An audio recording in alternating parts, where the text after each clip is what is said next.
मुख्यमंत्री बने के बाद आज पहली गांव रायगढ़ पहुंचे के बाद विष्णुदेव साय के भव्य स्वागत करेगी। बता दें कि विष्णुदेव साय 4 बार रायगढ़ ले लोकसभा के सांसद रह चुके हैं, लेकिन मुख्यमंत्री बने के बाद आज उनकर पहली गांव रायगढ़ आगमन को इस विशेष विमान से जिंदल के हवाई पट्टी में उतरे के बाद यहाँ के अधिकारी मन मुख्यमंत्री के स्वागत करीन। एक बाद रोड शो के जरिए मुख्यमंत्री शहर के प्रमुख मार्ग से गुजरते कार्यकर्ता मन संग अभिवादन स्वीकार करीन। ए बेरा में कार्यकर्ता मन के जोश देखत बरत रही से उनकर संग में स्थानीय विधायक और पूर्व IAS अधिकारी OP चौधरी घलो शामिल रहीन है, जिनका पहली गांव मंत्रिमंडल में कैबिनेट मंत्री बनाए गए हैं। ये मौका में मुख्यमंत्री कहिन की रायगढ़ पहुंचे के बाद उन्हें से लगत है जैसे वो अपन घर में आ गए हैं।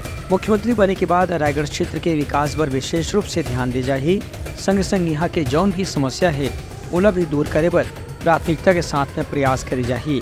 मुख्यमंत्री से अलग अलग संगठन के लोगन मन घलो मुलाकात करीन और उनका स्वागत अभिनंदन करीन। ब्यूरो रिपोर्ट, पुतलघा न्यूज़।